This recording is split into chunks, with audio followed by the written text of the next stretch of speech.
어제 자정이 예산안 처리 법정 시한이었죠. 하지만 여야는 아직도 비공개 심사를 이어가고 있는데요. 문희상 국회의장이 잠시 뒤 여야 3당 원내대표들과 만나 예산 심사 진행 상황을 확인하고 예산안 처리를 위한 국회 본회의 소집 여부를 결정하기로 했습니다. 또 사립유치원들이 집단 폐원이라는 강경 카드를 든 가운데 국회 교육위원회는 오늘 이른바 유치원 3법을 심의하는데요. 관련 내용들 취재기자 연결해서 알아보겠습니다. 조은지 기자. 네, 국회입니다. 예. 자, 예산 문제가 결국 원내 지도부 선으로 올라간 건데요. 본회의 열릴 수 있을까요? 네, 잠시 뒤 오전 10시 문희상 국회의장 주재로 더불어민주당 홍영표, 자유한국당 김성태, 바른미래당 김관영, 여야 3당 원내대표가 만납니다. 예산 심사 진행 상황을 확인하는 게 우선이고 오늘 오후 본회의를 소집할 수 있을지도 이 자리에서 최종 결정될 예정입니다. 애초 문 의장은 일정을 지키려는 의지가 강했습니다. 오늘 오전 본회의를 열어 정부 예산안 원안을 직권 상정하는 방식도 염두에 뒀지만 자칫 야당을 압박하는 모양새로 해석될 우려가 있어 고심 중인 것으로 알려졌습니다. 예산안 처리 법정 시한은 어제까지였습니다. 여야 3당 예결위 간사는 주말도 없이 이른바 소소위를 통해 예산소위에서 보류된 안건 246개를 밤샘 심사했지만 남북경제협력기금 등 쟁점 예산은 이견을 좁히지 못한 채 다시 보류한 것으로 전해졌습니다.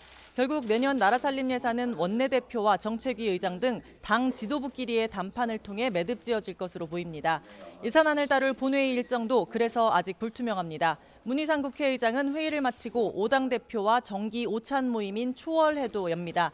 예산안을 둘러싼 당의 의견이 분분한 데다 민주당과 한국당을 제외한 야3당이 주장하는 연동형 비례대표제 도입 등 전국 현안 논의도 이뤄질 것으로 보여 크고 작은 신경전도 예상됩니다. 자, 그리고 오늘 상임위원회에서도 눈길을 끄는 곳이 있는데요. 사립유치원 3법 심사가 본격적으로 시작되죠.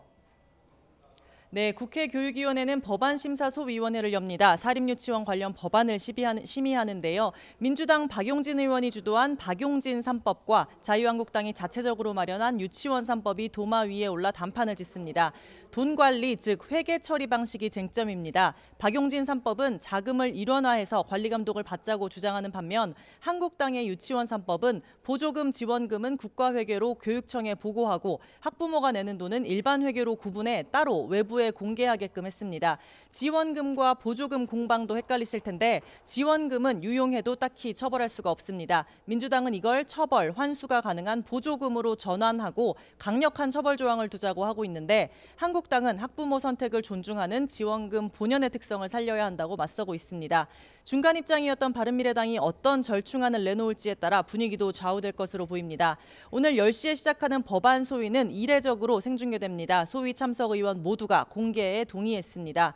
국회 과방위에서는 방송법 개정안을 놓고 심사를 벌입니다. 20대 국회 전반기에 다뤘지만 여야 견해차가 커 사실상 논의가 중단된 상태인데요.